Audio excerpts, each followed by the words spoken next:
Sige mga anak, kumain na tayo at marami pa tayong gagawin sa ating palayan. Salamat po, tatay. Opo, masarap po ang pagkain ngayong gabi.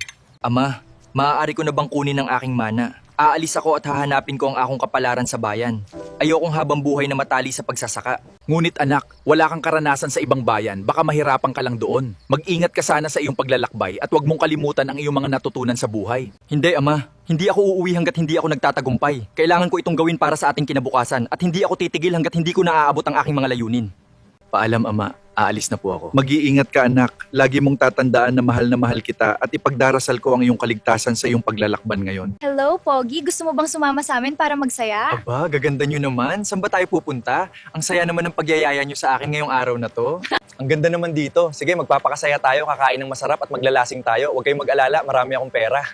Alam nyo naman na ang buhay ay para i-enjoy lang. Aray, ang sakit ng ulo ko. Hindi ko na maalala. Ano bang nangyari sa akin? Sobrang nalasing ako. Ang sakit ng ulo ko. Talaga naman, di ko kaya ngayon.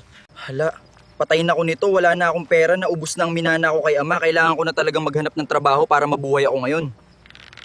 Gusto ko po sana pumasok bilang tagapag-alaga ng baboy nyo. O sige, pero diyan ka rin matutulog sa kulungan ng baboy dahil wala na rin bakante sa loob. Ang hirap pala mabuhay dito sa bayan, tama si ama. Minsan, naiisip ko kung hanggang kailan ko pakakayanin ang lahat ng bigat na daladara ko sa aking mga balikat. Umalis ka na dito, hindi ko gusto ang trabaho mo at hindi ko na kailangan ang tulong mo sa bukid na ito pagkatapos ng nangyari sa baboy. Ano ba naman ang nangyayari sa akin? Gutom na ko ah. Talagang pagod na ako sa araw na to at kailangan ko na talagang makahanap ng makakain. Nagtagkalkal ako dito sa basurahan, baka sakaling may matira pa ritong pagkain na pwede pang kainin para sa hapunan ngayong araw na ito dahil gutom na talaga ako. Bakit ganito ang sinapit ng buhay ko? Kahit kailan hindi ko naranasan ito sa piling ng aking ama. Uuwi na ako, miss ko na ang aking ama at kapatid, hihingi ako ng tawad. Anak, ikaw ba yan? Opo, Ama. Ako po ito, ang inyong anak. Masaya ako na muli tayong nagkita sa wakas pagkatapos ng napakahabang panahon na tayo ay nagkahiwalay. O aking anak, bumalik ka na. Salamat sa Diyos at bumalik ka na. Ama, patawarin mo po ako dahil wala akong kwentang anak. Kalimutan mo na yon anak. Ang mahalaga ay nakabalik ka na sa aming piling. Mga kasama, gusto ko maghanda tayo ng masasarap na pagkain dahil tayo ay magdiriwang sa pagbabalik ng aking anak. Magiging masaya ang araw na ito para sa ating lahat. Ama, bakit mo pa siya paghahandaan? Di ba kinuha niya na ang para sa kanya?